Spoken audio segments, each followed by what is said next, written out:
Hi, and welcome to another video for parents and helping parents learn how to use our tool with Esticated Web Academy in order to support your students. So particularly in this video, I wanted to show you about accessing the parent account in Edgenuity. Um, Again, Edgenuity is our main curriculum that most students 6th through 12th grade will use. And what I particularly want to go over in this video is accessing the parent portal. Again, there's a whole bunch of information, again, that you guys can log into and check on a regular basis, including the attendance log, in case you want to get a breakdown of where and when and how long your students are working on different classes. You can also check on grades and scores and progress. And finally, just going over the weekly progress report and something that each parent should be getting as part of Esticated Web Academy, making sure you know how to understand what that report means. Okay, let me pull up the first thing. So if you want to access the family portal, you need to go to learn.edgenuity or education2020.com/family, just right up there on the top left. And you can see there's a family portal. You're given an email and a password login, but if this is your first time, you actually need to go in and activate a student. So I'm going to click down here, activate student, and it's prompting me for an email and an activation code. We're going to use whatever your primary family email is, or unless you've requested another email added on to be part of your student's account. Again, for the email, contact your student's educational advisor or contact me or administrator, and we can work to definitely get you this information. But you need the email and you need the activation code. Those are not automatically given because FERPA law requires that we just can't have easy access to students' grades. We're required to have privacy by that. So contact your administrator and get the email. I've got one set up here. I'm going to use my school email. And for the test student activation code, I need to enter 2478. Go ahead and submit this.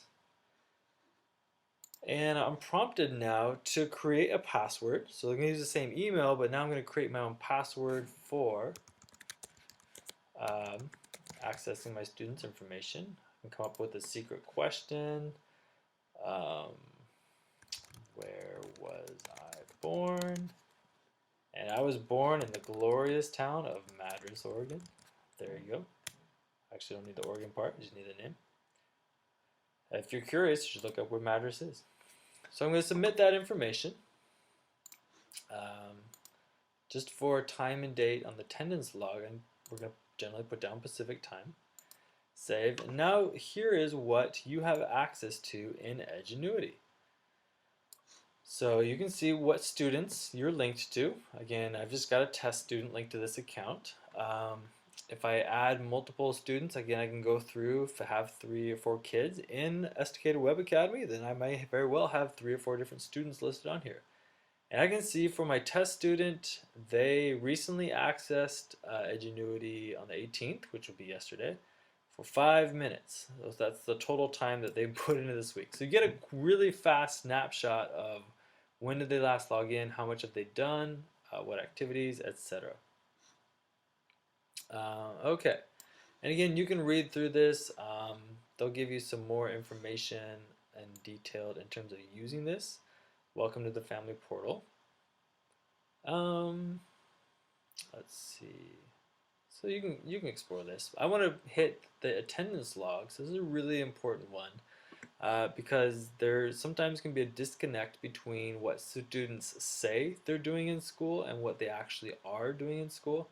So as parents, this helps you kind of get some facts and some information in terms of supporting your student, working with your student. If you click on the attendance log, what it does is it pulls up, again, you can look at which week or from what times to what times.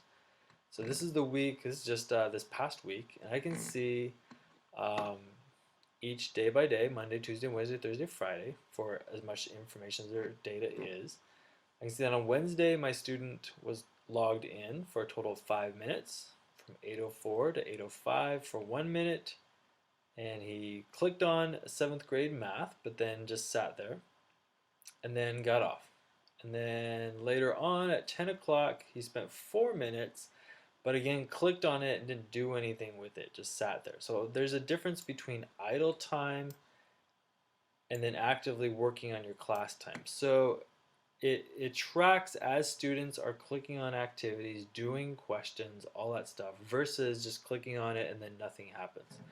And then you can see if there's quizzes that are completed, assignments completed, etc.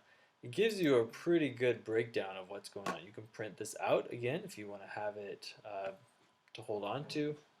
But the attendance log, it's a great tool. It's pretty accurate, again, the fact that it can get down to the minutes and stuff like this. And I've seems to be a pretty good view there for when students are logging in. The other information you have as a parent is a progress report. So I can click on my student and I can explain the progress report, which is kind of nice. But my student is logged into 4 different classes: U.S. History, 7th grade Math, 7th grade Language Arts, and Earth Science. And I can click on all the courses. I can narrow down just by one course. And again, this is the same progress report that you're probably already getting emailed to, so there's nothing hugely new there. But I can look, and this will be a good opportunity to explain the progress report. So you have the class title. What's one thing to point out is you have the start and target dates. So the start date, and this again affects the calendar, it affects the pacing, everything. The start date is when the class was started. So since this is a start date of 9/16, the first day of school is 9/03, so it looks like this student maybe started 2 weeks late or didn't get to orientation until after a couple weeks. But their plan is to finish right at the semester, halfway through the school year, at January 23rd. So what it does is it paces the course out, it paces the calendar, which the students can use to kind of stay on track. And it gives them a target completion date. So as the weeks are going by, days, weeks, months, etc., this little target completion bar is going to move progressively onward until, boom, January 23rd. And then it'll say that's what your target was. That's when you wanted to have the class 100% completed. So the target completion, however, may or may not match the actual completion of the student. So at the top here, this little number says, for the student, how much have they actually completed of the course? Ideally, if the target is 28.3%, then the student would be within a few percent of that, either ahead, behind, or whatever, but at least reasonably on track. And again, it gives you some nice colors, and if this whole bar is red, then your student's behind the target pace. If it's blue, it means they're right where they need to be. And if it's green, it means they're working ahead. They'll be able to get done early and possibly do some other things. So you have a quick view on how well your student is doing behind or ahead. And then you have a quick view on what their actual grade is. So right now my test student has done no assignments, so there's nothing registered here. But if your student had a 90%, then they would have a nice big green full marker. If your student had a 70%, it would be, I think, like in the yellow, but a kind of medium. If they're 50%, they're failing, they're really struggling with the course, it would be in red. Again, kind of that color-coded highlighting thing. The overall grade, so there's a few different grades in here to be specific on. The overall grade is for the assignments that they have done and finished. What quality of work do they do on those assignments? So a student may have done 10% of the class and done really well. Maybe they have a 90% on those assignments. Then there is the relative grade. This grade is saying, okay, if the students stopped, where are they relative to the whole entire course? Since the course started and there's still a lot left to go, they may be doing really well, but since they haven't done very much of the course yet, the relative grade may be really low. They may have a 90% for the work they're doing, but if they haven't done most of the class, if the class is still new, their relative grade will be really low, maybe like 10 or 15%, because that's giving them the grade on if they just stopped working now and we had to give a final grade, what would it be? As this gets closer to the end of when they're being done, or the end of the term or whatnot, you should see this relative grade increase. The actual grade is kind of interesting, but it takes into account the target completion. And it says, okay, the actual grade would be how well are you doing, but if you're behind the pace, we're going to give you a 0 for each of these assignments that you may or may not have done yet.